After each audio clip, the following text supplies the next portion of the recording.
The flood came fast, not like a warning, but like something angry, ripping through homes, swallowing cars, dragging years of life into muddy silence.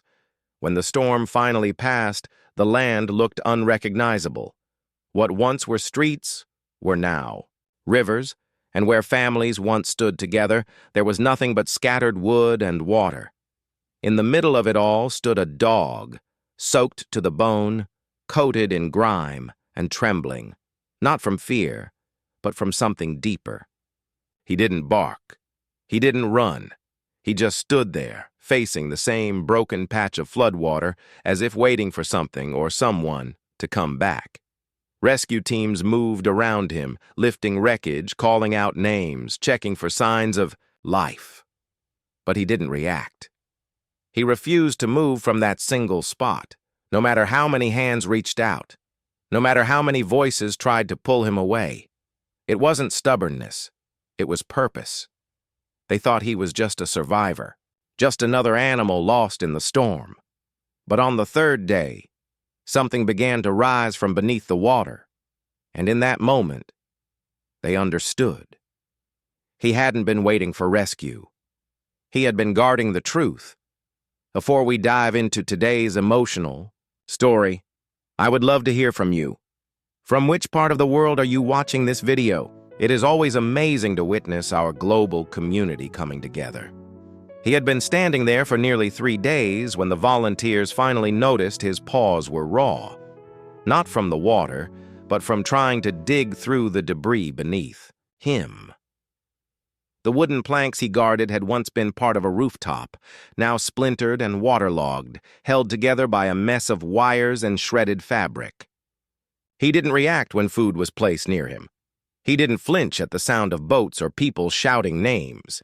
His body was soaked, but his focus never moved from that one corner of wreckage. Every time someone tried to pull him away, he leaned harder against it like he knew something no one else did. They assumed he belonged to someone from the area, maybe a family that hadn't made it out in time. But there were no calls about a missing dog, no tags on him, no chip. Just the intensity in his stare and the way his breath hitched whenever the current shifted the wood he stood on. On the morning of the 4th day, one of the rescue divers paused beneath the structure the dog refused to leave. The water had calmed, just enough to let them scan deeper, and as the diver surfaced again, his face had gone pale. He didn't say anything at first, just pointed at the planks and asked them not to move the dog. Not yet.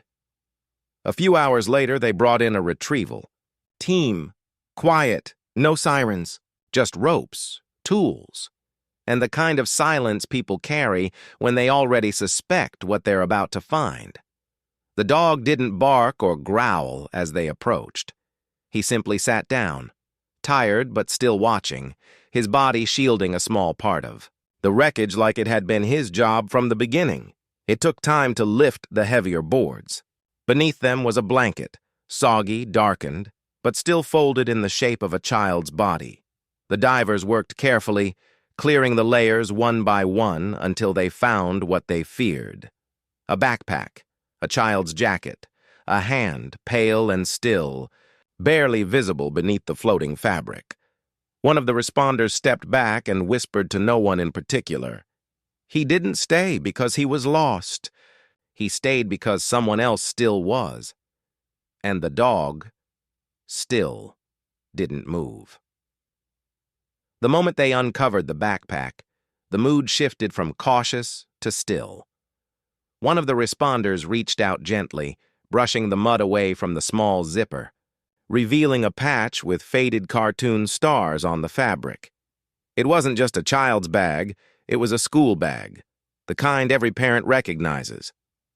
One of the volunteers stepped back and turned away, pretending to adjust his radio, but it was clear his hands were trembling.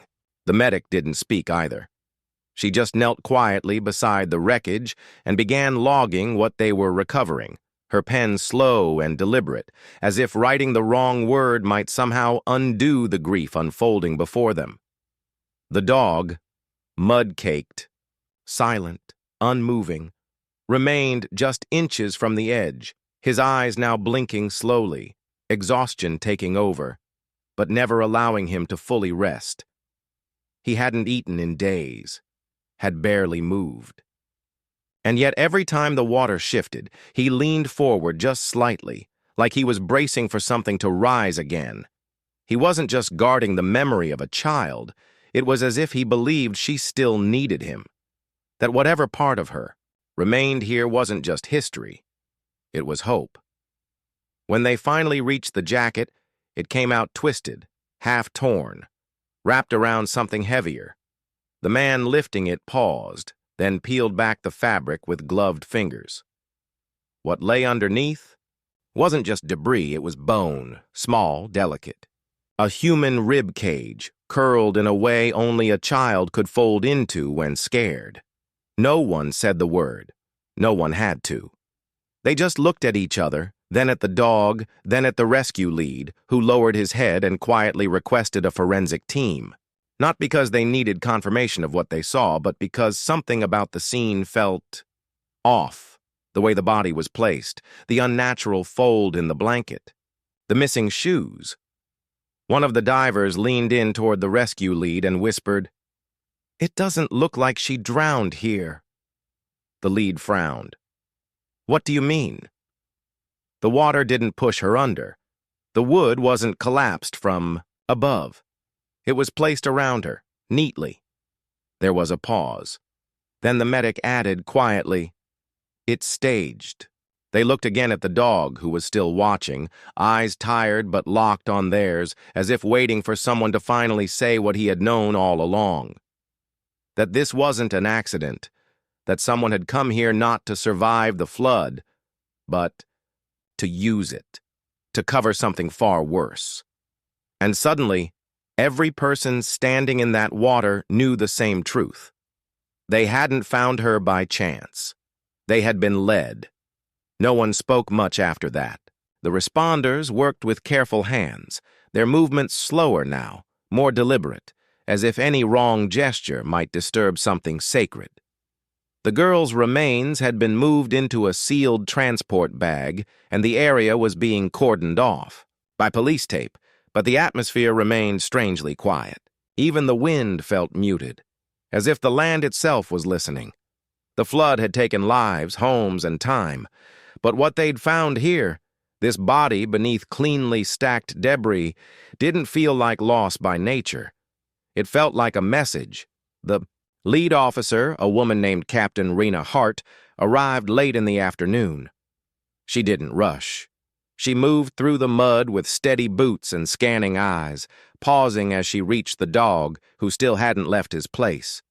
Her gaze softened for a moment as she crouched beside him, hand outstretched, letting him sniff her glove before whispering, "You saw all of it, didn't you?"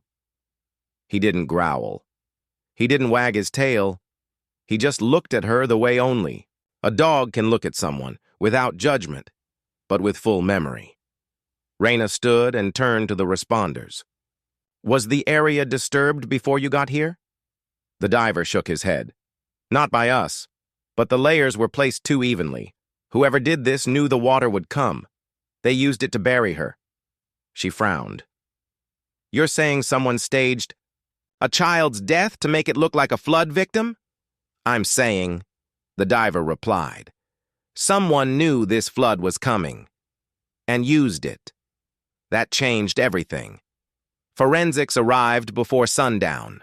They took photos, measured angles, lifted fabric samples from the planks the dog had guarded. One of the younger techs discovered faint scratches on a metal beam just beneath the girl's body. Letters, not carved deeply, but enough. Rena crouched to examine them. The name was incomplete, partially eroded by water, but she could still read what mattered. It wasn't the girl's name, it was someone else's. 3 letters, a start, maybe a clue, or a signature. Nearby, the dog finally stood. Not with the urgency of fear, but with the slow, deliberate motion of someone who knows their job is not finished. He turned away from the water for the first time since the team had arrived and began walking, stiff but steady, toward the tree line. He didn't look back. just walked, and Captain Rena followed. Not because she thought he was lost, but because he wasn't. He knew exactly where he was going, and that meant someone else might still be there. The dog didn't move quickly. His steps were slow, uneven, his legs stiff from cold and exhaustion. But he moved with certainty, nose low, eyes forward, ears twitching at every shift in the wind. Captain Rena kept a short distance behind, her boots sinking into damp soil as the ground began to rise away from the waterline. The other officers hesitated to follow at first, unsure whether this was a lead or just grief in motion. But Rena knew better. She had seen too many cases go cold because someone ignored what didn't come with a voice. And right now, the only witness who seemed to know anything wasn't speaking, but he was leading. They passed through a stretch of overgrown brush where the trees were bent low and the air smelled like rust and mold. Broken fencing ran alongside. The path, half swallowed by the undergrowth like something long abandoned. The dog didn't slow. He stepped over the boards like he'd done it before, like he'd been here many times. Rena glanced over her shoulder and two of her team followed, without needing instruction.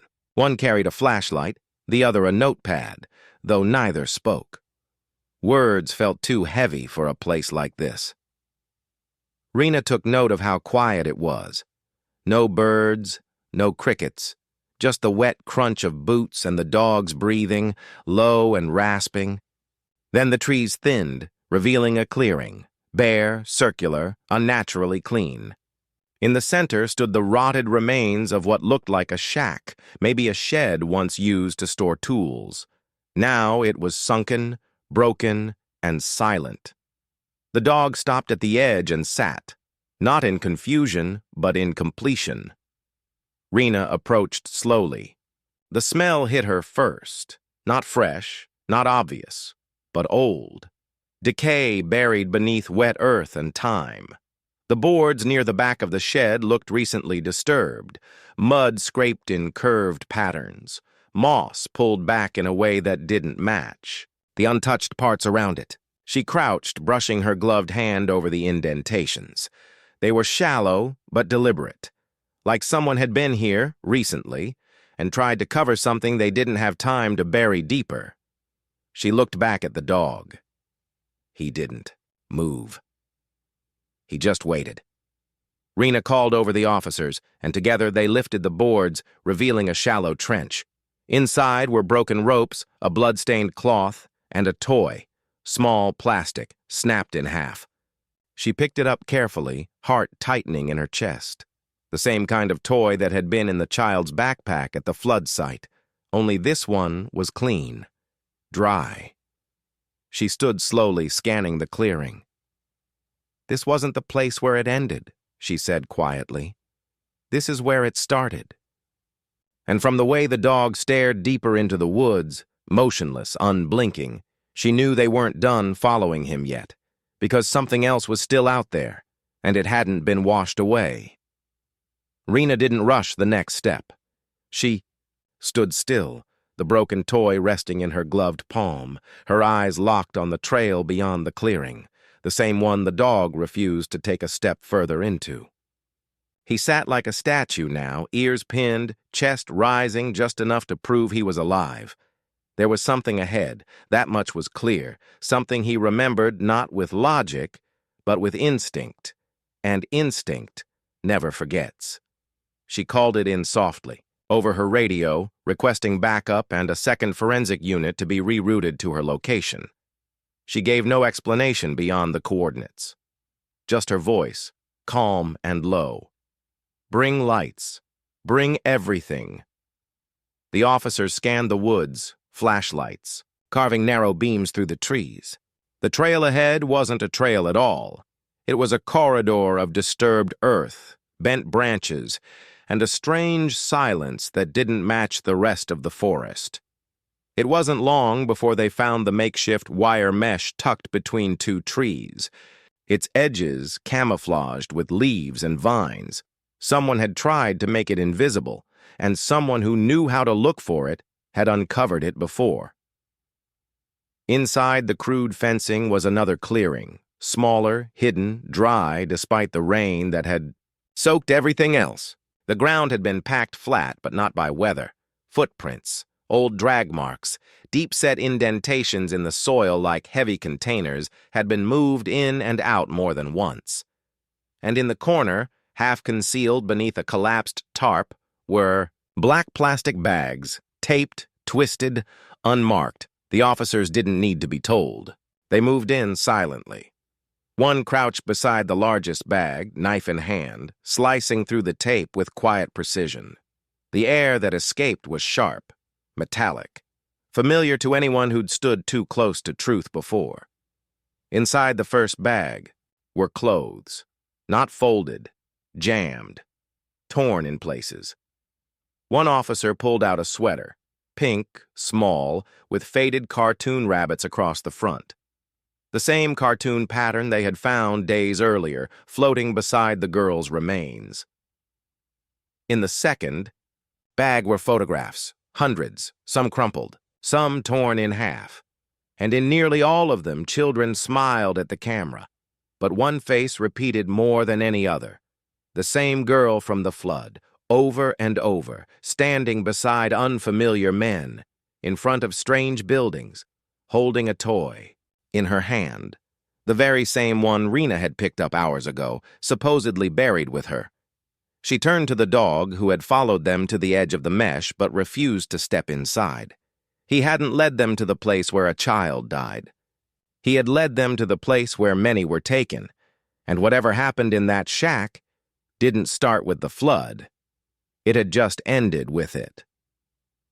By the time the second forensic team arrived, the sun had already begun to fade behind the trees, casting long shadows across the clearing that made the air feel colder than it was.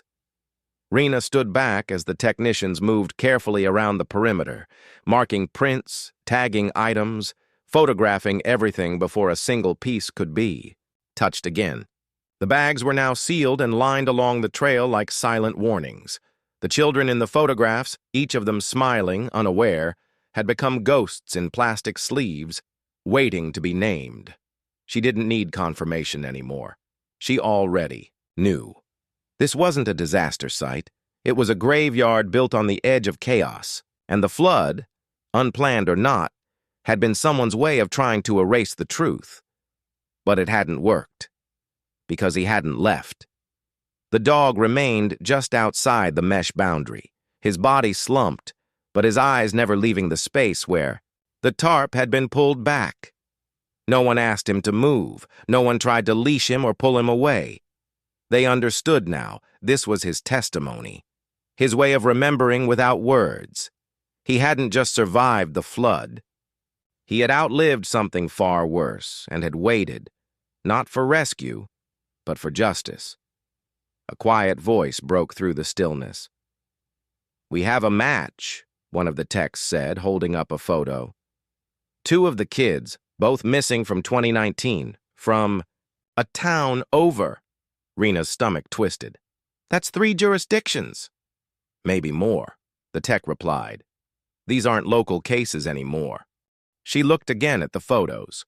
The same girl appearing repeatedly, always younger, always paired with different people, sometimes standing near the same shack that now rotted behind them. Whoever had taken her hadn't just taken her once. They had kept her, moved her, and then disposed of her when they no longer needed her story to continue. But the dog had remembered it all. Somehow, through storm and silence, he had never let go. That night, long after the teams had cleared the clearing and taped off the entrance, Rena stood beside the dog again, this time sitting beside him in the dirt. She didn't speak. She didn't pet him. She just sat, shoulder to shoulder, both of them staring at the place where truth had been buried and then clawed back into the light. And in that silence, she promised, out loud, quietly, that none of this would be forgotten. Not the girl, not the others, not the one who stayed, and as if he understood, the dog finally laid his head down, not in defeat, but in peace. knowing the waiting was finally over. In the days that followed, the news spread faster than the flood ever had. The photographs unearthed from that hidden clearing weren't just evidence. They were stories, once believed lost. Parents began coming forward, some with trembling voices, others with tired silence, recognizing children they thought they'd never see again. Some were still missing. Others had long since been buried without answers. But now, because of a dog who refused to leave one broken piece of ground, questions were finally being asked out loud. The area was sealed off, declared an active federal investigation. Dozens of older missing persons reports were reopened. A new task force was formed. And through it all, the dog, now officially named River by the local team, remained at the center of it. Not in a cage or a kennel, but at the station itself, where he slept near the entrance, rising every time Rena walked by. He didn't bark much. He didn't need to. His presence had become more than symbolic. It was proof. Proof that sometimes, when humans fail to listen, it takes something silent and loyal to speak the loudest. Rena never told the full story to the press. Not the part about the scratches on the beam. Not the fact that the girl may have been moved before the storm. Some truths weren't ready for headlines yet. Some truths needed time. But every night, before she left her office, she stopped by the bench where River lay curled up and gave him a quiet nod. Not as a handler, not as a hero, but as someone who had simply followed him when it mattered. What started as a natural disaster had turned out to be something else entirely. A flood didn't just take, it exposed. It peeled back the layers of what people thought could be buried forever. And in the middle of it all stood a dog who didn't know how to give up. He couldn't speak. He couldn't point. But he remembered. And because he remembered, the rest of the world was finally forced to.